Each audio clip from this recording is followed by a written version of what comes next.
Leviticus 17:14 informs us that the life of all flesh is the blood thereof.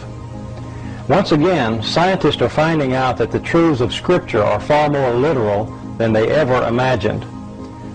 One evening, Wyatt asked me to take a look at some material from a burial cave to see if these tiny particles were present. Without my knowledge, one of the samples was actually the blood sample that Ron had taken from the Ark of the Covenant dig. Okay, Marinelle's going to take the sample and mix it with sterile water.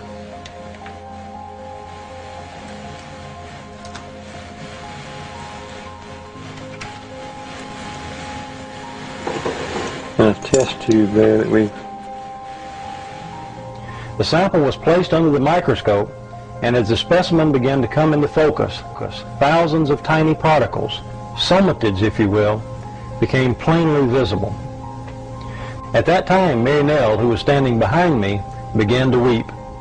As I turned around and saw the expression on her face, I realized immediately that the sample we were looking at was actually the sample that Ron had found to be the blood of Christ. Dried blood is dead blood. Everybody knows that, all right?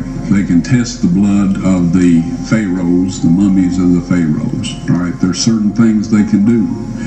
They cannot get a chromosome count by any method I'm familiar with, all right? Things keep changing.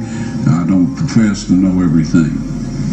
However, there's no way I know that you can get a chromosome count out of dead blood. You can get a DNA and some other things, but not a chromosome count, all right? That's done by living white blood cells. Now then, first of all, in this analysis, I took the blood into a laboratory in Israel. I asked one of the people I work with in antiquities, where is a good laboratory that does reliable work? And they said, such and such, such and such. I took it. I just said, please examine this blood and tell me what you can tell me about it. All right? They said, well, look, we're going to reconstitute it. We're going to put it in normal saline and keep it at body temperature for 72 hours with gentle swirling. All right? That's their business. That's great. I said, now I want to be there when you check it out. They said, fine. So I was back. They checked it out. I said, now, they said it's human blood. We can tell that. They did whatever tests they need to do.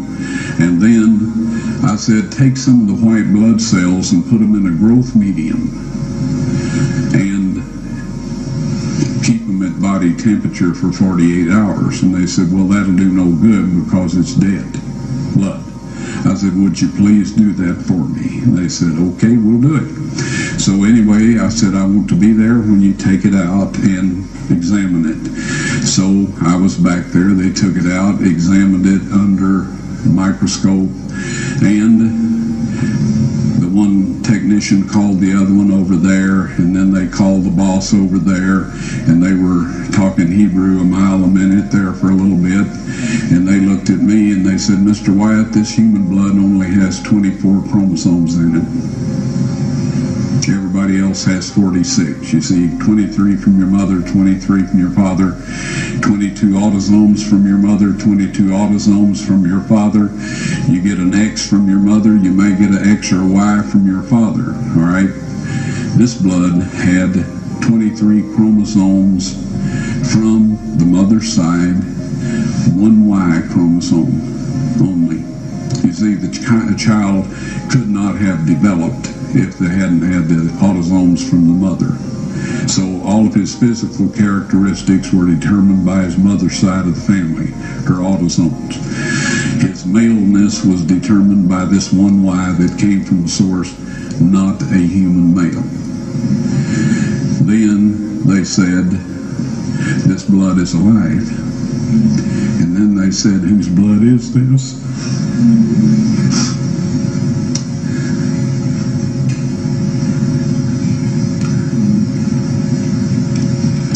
I said, it's the blood of your Messiah.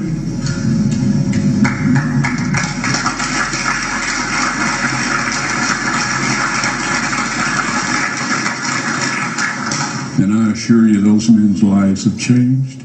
Later, Ron Wyatt would confirm that this was the Ark of the Covenant, and that the blood on the mercy seat was from someone who had only one human parent. There were no paternal chromosomes except for one Y chromosome.